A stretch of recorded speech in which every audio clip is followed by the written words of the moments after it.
CM DK Shivakumar ಬೆಂಗಳೂರಿನ ಜನರ ಸಮಸ್ಯೆ ಆಲಿಸೋದಕ್ಕೆ ಅಂತ ಬೆಂಗಳೂರು ನಡಿಗೆ ಕಾರ್ಯಕ್ರಮವನ್ನು ಹಮ್ಮಿಕೊಂಡು 2 ವಾರ ಆಯಿತು. ಇವತ್ತು ಕೂಡ ಮುಂದುವರಿಸಿದ್ದಾರೆ. ಕಬ್ಬನ್ ಪಾರ್ಕ್ನಲ್ಲಿ DCM DK Shivakumar ವಾಯುವಿಹಾರ.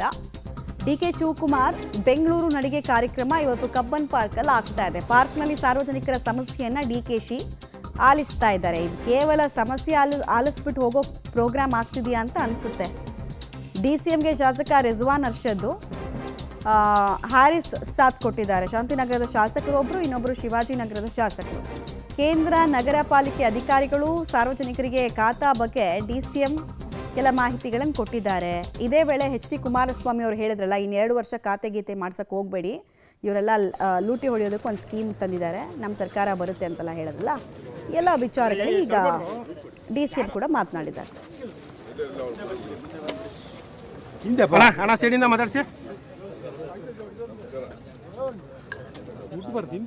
Cubbon park ಒಳಗೆ ಯಾರ್ಯಾರಲ್ಲಿ ವಾಕರ್ಸ್ ಇದ್ರು ಅವರೆಲ್ಲರನ್ನ ಕೂಡ ಒಬ್ಬೊಬ್ಬರಾಗೆ ಕೈ ಕೊಟ್ಟು ಉಭಯ ಕುಶಲೋಪರಿ ಎಲ್ಲ ಮಾತಾಡ್ಸ್ಕೊಂಡು ಮುಂದಕ್ಕೆ ಹೋಗ್ತಾ ಇದ್ದಾರೆ. ಅವ್ರ ಪಕ್ಕದಲ್ಲೇ ರಿಜ್ವಾನ್ ಅರ್ಷದ್ ಇರೋದನ್ನ ಕೂಡ ನೋಡ್ತಾ ಇದ್ದೀರಾ.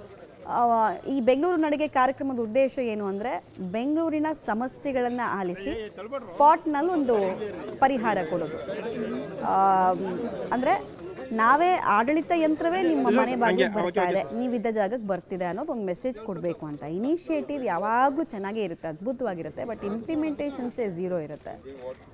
ಲಾಸ್ಟ್ 2 ವಾರದಲ್ಲೇ ತಗೊಳ್ಳಿ, ನೀವು ಲಾಲ್ಬಾಗ್ ಹತ್ರ ಹೋದರು, ಅಲ್ಲಿ ಮೀಟ್ ಮಾಡಿದ್ರು, ಅಲ್ಲಿ ಸಮಸ್ಯೆಗಳನ್ನು ಕೇಳಿಸ್ಕೊಂಡ್ರು, ಅಲ್ಲಿ ಏನು ಮೇಜರ್ ಚೇಂಜಸ್ ಆಯ್ತಾ ಕೇಳಿದ್ರೆ ಏನೂ ಆಗಿಲ್ಲ. ಈ ಮೊನ್ನೆ ಮತ್ತಿಕೆರೆ ಅಂತ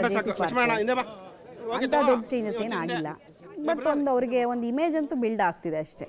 ಬೆಂಗಳೂರು ನಡಿಗೆ ಕಾರ್ಯಕ್ರಮದ ಮೂಲಕ ಬೆಂಗಳೂರನ್ನು ಕಾನ್ಸಂಟ್ರೇಟ್ ಮಾಡಿಕೊಂಡು ಸಮಸ್ಯೆಗಳನ್ನು ಸರಿಪಡಿಸೋದಕ್ಕೆ ನಾನು ಮುಂದಾಗ್ತಿದ್ದೀನಿ ಅಂತ ಒಂದು ಮೆಸೇಜನ್ನು ಕೊಡಬೇಕಾಗಿದೆ.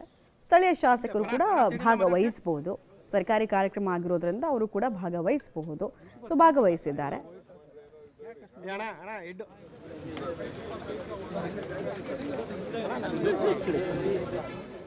ಆಮೇಲೆ ಒಂದು ಸ್ವಲ್ಪ ದಿನಗಳ ತನಕ ಪಾಸ್ ಇತ್ತು DCM ಮತ್ತು HDK ನಡುವಿನ ಮಾತಿನ ಯುದ್ಧಕ್ಕೆ. ಈಗ ಮತ್ತದು ಶುರುವಾಗಿದೆ.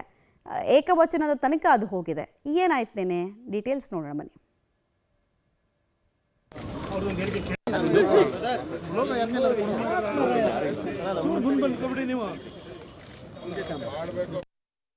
ಇವೆಲ್ಲ ಬೋಗಸ್. ಇದು ನಾನು ಓಪನ್ ಆಗಿ ಕರೆ ಕೊಡ್ತೀನಿ, ನೀವು ಯಾರು ಇದಕ್ಕೆ 4 ಲಕ್ಷ 10 ಲಕ್ಷ 20 ಲಕ್ಷ ಕೊಡಬೇಕಾದ ಅವಶ್ಯಕತೆ ಇಲ್ಲ. ಹಿಂದೆ ಏನು ಸಿಸ್ಟಮ್ ಇತ್ತು ಆ ಸಿಸ್ಟಮ್ನಲ್ಲೇ ನಿಮಗೆ ಸುಲಭವಾಗಿ ನಿಮ್ಮ ಆಸ್ತಿ ನಿಮಗೆ ಯಾವ ರೀತಿ ಹಣ ಖರ್ಚಿಲ್ಲದೆ ನಿಮಗೆ ದೊರಕಬೇಕು ಆ ಕೆಲಸ ಮಾಡಿಸ್ಕೊಡ್ತಕ್ಕಂಥದ್ದು ನಮ್ಮ ಜವಾಬ್ದಾರಿ, ಜನತಾದಳದ ಜವಾಬ್ದಾರಿ. ಈ ದಾರಿ ತಪ್ಪತಕ್ಕಂಥ ಕೆಲಸ, ದೀಪಾವಳಿ ಉಡುಗೊರೆ, ಇದಕ್ಕೆ ದಾರಿ ತಪ್ಕೋಬೇಡಿ, ನಿಮ್ಮ ಮನೆ ಹಾಳು ಮಾಡ್ಕೋಬೇಡಿ. ಈ ನಾಡಿನ ಜನತೆಗೆ ಇಷ್ಟು ವರ್ಷಲೇ ಕಾದಿದ್ದೀರಿ. ಬ್ಯಾಂಕ್ ಸಾಲ ಸಿಕ್ಕಿಲ್ಲ, ಅದು ಸಿಕ್ಕಿಲ್ಲ ಅಂತಕ್ಕಂಥ ಒಂದು ಪರ್ಸೆಂಟೇಜ್ ಇರ್ಬೋದು. ಆ ಸೈಟ್ ಮಾಡೋನೇ ಬ್ಯಾಂಕ್ ಸಾಲನೂ ಕೊಡಿಸ್ತಾನೆ ಮನೆ ಕಟ್ಟಕೊಳ್ಳೋಕ್ಕೆ. ಅದು ಸಿಸ್ಟಮ್ ಇಲ್ಲಿದೆ, ಅದು ಗೊತ್ತು ನನಗೆ. ಆದ್ದರಿಂದ ನೀವು ಮತ್ತಿನ್ನೊಂದು ಸಾಲ ಮಾಡಿ ಇದು ಕಟ್ಕೊಂಡು ಏನೋ ರೆಗ್ಯುಲರೈಸ್ ಮಾಡ್ತಾರೆ ಅಂತೇಳಿ ತಲೆ ಕೆಡಿಸ್ಕೊಬೇಡಿ. ಹಿಂದೆ ಹಲವಾರು ಸರ್ಕಾರಗಳಲ್ಲಿ ಅತ್ಯಂತ ಕಡಿಮೆ ದರದಲ್ಲಿ ನಿಮ್ಮ ಒಂದು ಓನರ್ಶಿಪ್ನ ಹಿಂದಿನ ಕೆಲವು ಸರ್ಕಾರದಲ್ಲಿ ಏನು ಉಳಿಸ್ಕೊಟ್ಟಿರೋದು ಜನತಾದಳ ಸರ್ಕಾರ ಇದ್ದಾಗಲೇ ಉಳಿಸ್ಕೊಟ್ಟಿರೋದು. ಕೋಟ್ಯಾಂತರ ಕುಟುಂಬಗಳು ಉಳಿಸಿದ್ದೀವಿ ಜನತಾದಳ ಸರ್ಕಾರ ಇದ್ದಾಗ. ಈಗಲೂ ಹೇಳ್ತೇನೆ, ಈ ಚಾಲೆಂಜನ್ನು ನಾನು ಸ್ವೀಕಾರ ಮಾಡ್ತೀನಿ ಈ ನಾಡಿನ ಬೆಂಗಳೂರು ನಗರದ ನಾಗರಿಕರಿಗೆ.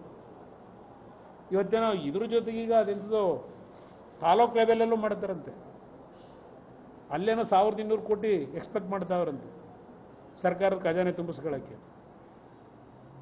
ಆದ್ದರಿಂದ ನಾನು ಈ ಸಂದರ್ಭದಲ್ಲಿ ಜನಕ್ಕೆ ಈ ಸರ್ಕಾರ ದಾರಿ ತಪ್ಪಿಸ್ತಕ್ಕಂಥ ಕೆಲಸಕ್ಕೇನು ಕೈ ಹಾಕಿದ್ದಾರೆ, ಹಗಲು ದರೋಡೆ ಕೆಲಸ ಮಾಡಲಿಕ್ಕೆ ಏನು ಹೊರಟಿದ್ದಾರೆ, ಇದಕ್ಕೆ ಯಾವುದೇ ಕಾರಣಕ್ಕೂ ನೀವು ಮರಳಾಗಬೇಡಿ.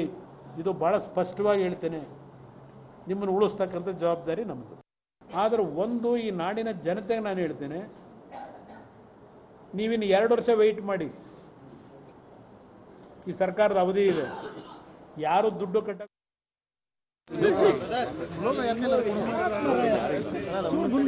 ನೀವು ಕುಮಾರಸ್ವಾಮಿ ನೋಡಿ ಅವ್ರದ್ದೊಂದು ಹೇಳಿಕೆ ಕೇಳಿದೆ, ಬಟ್ ಅದು ಅಲ್ಲ. ತುಂಬ ಜನ ವೇಟಿಂಗ್ ಇದ್ದಾರೆ, ತುಂಬ ವರ್ಷದಿಂದ ಇದು ವೇಟಿಂಗ್ ಇದೆ. ಬೀಕ್ ಅದ ನಿಮ್ಮ ಆಸ್ತಿಗಳು ಒಂದು ದಾಖಲೆ. ನಮ್ಮ ಗೌರ್ಮೆಂಟು 6ನೇ ಇದೆ ಗ್ಯಾರಂಟಿನೇ ಖಾತಾ ಎಲ್ಲರ ಆಸ್ತಿಗಳನ್ನ ಕರೆಕ್ಟಾಗಿ ಮಾಡ್ಕೊಡ್ತಾರೆ. ಅಷ್ಟೇ ನಾವು ಕೇಳ್ತಾ ಇರೋದು 500 ರೂಪಾಯಿ ಫೀಸ್ ಕಟ್ಟಿ ಅಂತ ಕೇಳ್ತಾ ಇದ್ದೀವಿ. 5% ಬೆಳೆ ವ್ಯಾಲ್ಯೂ